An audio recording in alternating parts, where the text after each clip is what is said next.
Bismillahirrahmanirrahim. Assalamualaikum warahmatullahi wabarakatuh dan semangat pagi untuk semua. Kali ini kita akan melanjutkan lagi untuk latihan menghitung harga pokok pesanan pada soal praktikum akuntansi perusahaan manufaktur, yaitu studi kasus 9 halaman 95. Ini merupakan video bagian kedua. Di video bagian pertama bisa dibaca di deskripsi video kali ini. Kita akan mulai menginput untuk transaksi tanggal 15 April karena yang sebelumnya sudah kita catat. Nah, 15 April ini adalah terkait tentang pemakaian bahan baku dan bahan penolong, di mana pesanan 610 itu menggunakan bahan baku A dan bahan baku B, totalnya adalah 14.150.000. Lalu untuk pesanan 611 itu menggunakan bahan baku A dan bahan baku B, totalnya adalah 11.300.000. Total penggunaan bahan baku untuk pesanan 610 dan 611 itu adalah 25.450.000. Sedangkan untuk pemakaian bahan penolong itu yang digunakan adalah 7.900.000, di mana bahan penolong ini terdiri dari bahan penolong X dan Y ya. Totalnya adalah 7.900.000. Jadi kita akan membuat jurnal terkait pemakaian bahan baku. Kalau misalnya tadinya kita pembelian bahan baku, ini jurnalnya. Ya, persediaan bertambah kan di debit ya. Nah, sekarang persediaan tadi kita mau gunakan. Nah, pastinya kalau persediaan mau digunakan pastinya akan berkurang di sebelah kredit. Oke, kita buat tanggalnya 15. Karena kita mau menjurnal persediaannya, misalnya persediaan bahan baku tadi ada di kredit, maka debitnya itu apa? Nah, karena barang tadi pemakaian bahan baku itu masuk ke dalam proses produksi pastinya, maka akun yang bertambah adalah barang dalam proses, ya betul, biaya bahan baku. Nah, ini dia kenapa BBB. Barang dalam proses, biaya bahan baku. Oke, nilainya berapa? Nilainya adalah total keseluruhan penggunaan bahan baku, yaitu 25.450.000 rupiah. Oke, seperti ini. Lalu kalau penggunaan bahan penolong bagaimana? Oke, penggunaan bahan penolong. Bahan penolong itu adalah, nama akunnya adalah persediaan bahan penolong. Ini dia. Berapa angkanya? 7.900.000. Akun yang bertambah adalah di sebelah debit. Nah, oke, kita insertkan di sini. Sebelah debitnya akunnya adalah masuk ke dalam produksi. Kalau bahan penolong itu masuk ke akun betul. BDP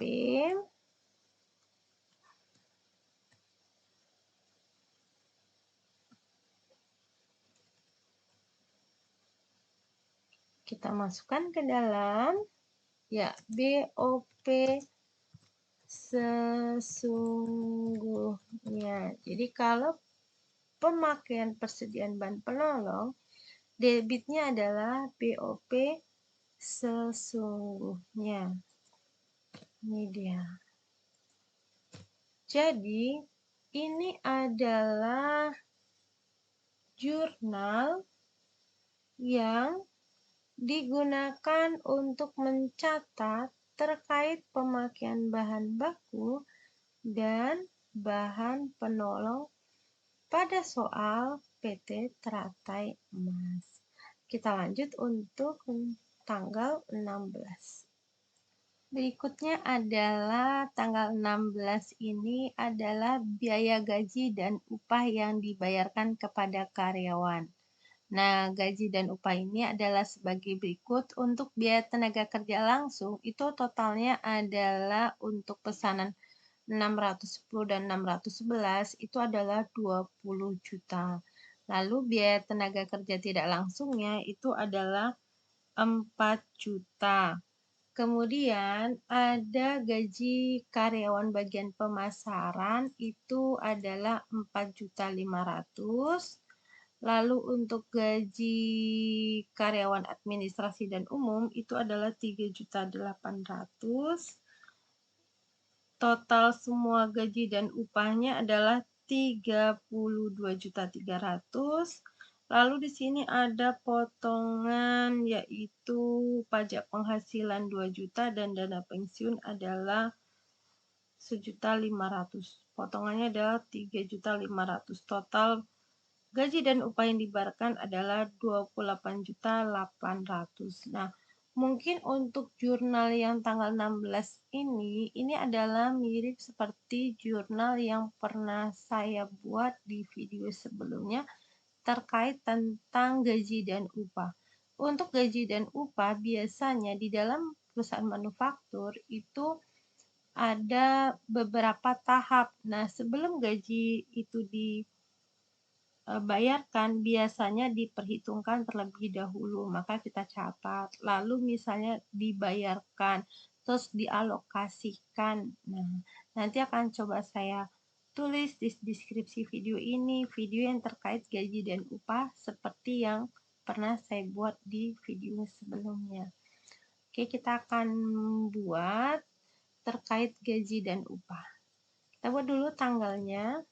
Pertama, kita akan mencatat untuk yaitu perhitungan gaji dan upahnya dulu ya. Berarti ini kita buat dulu jurnal untuk menghitung gaji dan upahnya. Berarti kita buat di sini beban gaji dan upah. Ada akun yang dibuat upah dan gaji, ada yang beban gaji dan upah. Itu sebetulnya tergantung daftar akun yang ada. Ya, jadi sebetulnya nggak ada masalah. Oke, lalu di sini ada utang PPh ya, ini ada utang PPh. Ada utang, selain utang PPh, ada utang dana pensiun. Lalu ada lagi nih utang gaji dan upah. Kenapa utang dan gaji dan upah? Karena ini belum dibayarkan.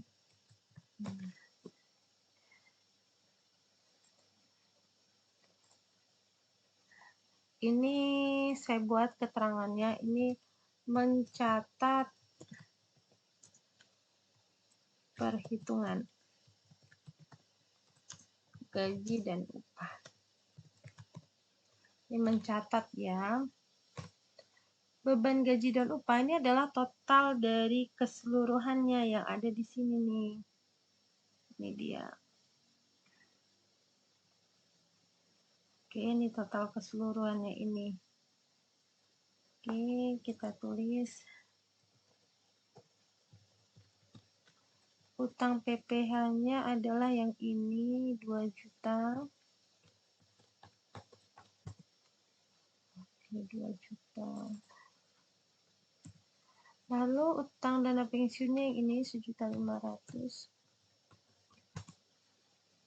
Lalu kita menulis utang gaji dan upahnya, ini yang mau kita bayarkan, ini dia totalnya. Yang sudah dipotong dari PPh dan dana pensiun, yaitu 28.800.000. Oke, kalau kita totalkan, itu adalah 32.300.000 ya.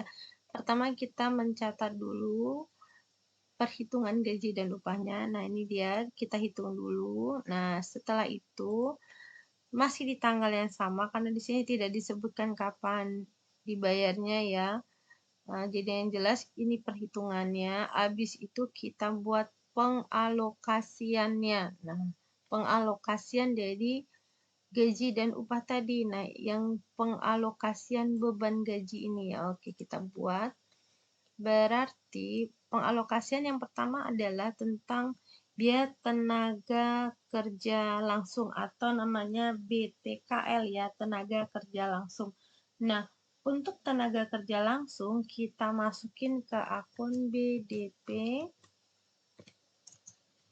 biaya tenaga kerja langsung ya, atau BTKL.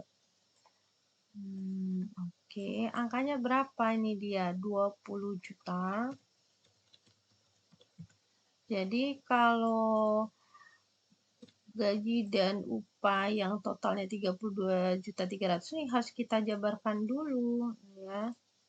Yang pertama adalah PTKL-nya, ini dia 20 juta. Lalu ada biaya tenaga kerja tidak langsungnya nih. Nah, kalau biaya tenaga kerja tidak langsung itu masuk ke dalam akun BOP, ya betul, BOP sesungguhnya. Berapa angkanya? Nah, lihat di sini 4 juta. Lalu apa lagi? Nah, di sini ada gaji karyawan pemasaran. Berarti ke akun beban gaji pemasaran. Nah, ini biasanya akunnya ini. Lalu ada lagi beban gaji administrasi dan umum. Oke. Ini angkanya adalah 4.500.000. Lalu di sini adalah 3.800.000. Ini namanya akun, ini dia. Akunnya adalah beban gaji dan upah. Jadi setelah kita menghitung perhitungan gaji tadi, kita alokasikan berapa untuk BTKL-nya, berapa yang tidak tenaga kerja tidak langsungnya, berapa karyawan pemasaran, administrasi, dan umum. Jadi dipisahkan, dialokasikan. Nah, totalnya ini adalah total beban gaji dan upah. Tuh, ini dia. Ini totalnya sama seperti ini. Ini sama. Nah, berarti akun ini, akun beban dan gaji dan upah ini sudah clear, udah nol. Nah, kalau dimasukin, udah selesai. Lalu, setelah mencatat perhitungan, terus ini namanya mengalokasikan ya. Mendistribusikan juga boleh, bahasanya mengalokasikan. Mengalokasikan gaji dan upah.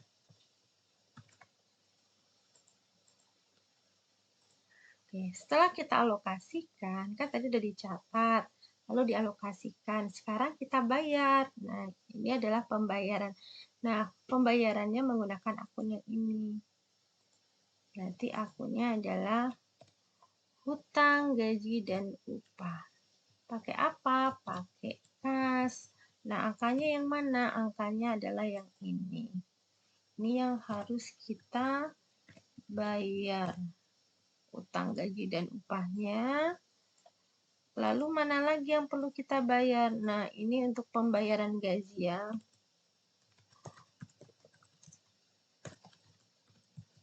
Ada lagi yang mau kita bayar, betul. Yang mau kita bayar adalah pembayaran hutang PPh. Lalu ada lagi hutang dana pensiun. Nah, ini dia.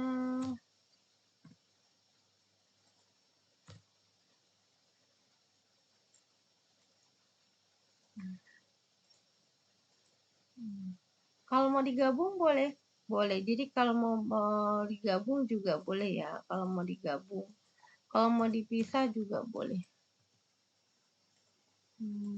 Ini karena sama-sama kas kreditnya.